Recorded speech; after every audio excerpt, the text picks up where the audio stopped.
Good morning, ladies and gentlemen. Today we're going to talk about what do good readers do. These are things that you do inside of your head every time you read a book. So let's take a look at some of the things we do as good readers. So as a good reader, you are always going to be asking questions. Now, these aren't the questions that the teacher is going to ask you. These are things that you think about while you are reading your text.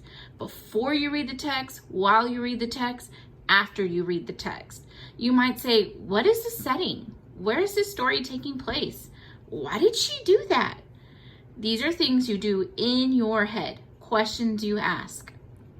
The next thing you do is visualize. Good readers are always making pictures or mind movies in their head as they're reading. Maybe you talked about it last year when you talked about making mind movies or pictures in your head. This is especially important when you're reading chapter books, because chapter books, there's not any pictures there for you to use or to look at to help you figure out what's happening in the story. So when you visualize or you use visualization, this is extremely important. The next thing that good readers do, make predictions. Guys, you've been making predictions since you were in kindergarten, maybe even pre-K, okay? Good readers always try to guess what will happen next. I think the dog is gonna find his way home. Then you need to think about, well, why did you make that prediction? Did you see something happening? Did you see a picture? Did you think about what the author is telling you in the text? The next thing that good readers do, guys, good readers always infer. This is what happens when you take the clues in the story plus what you know about the world around you. You put those two things together, you make a good inference. You infer.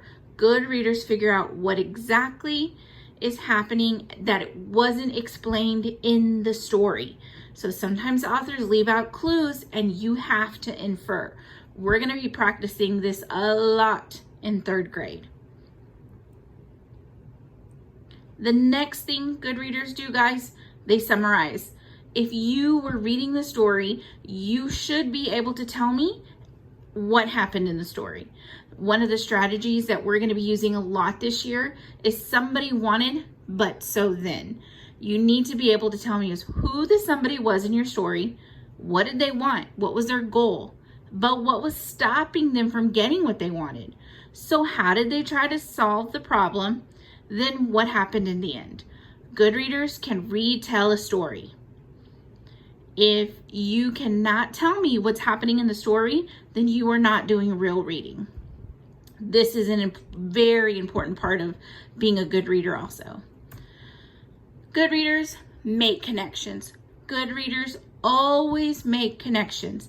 This can be in different type of ways.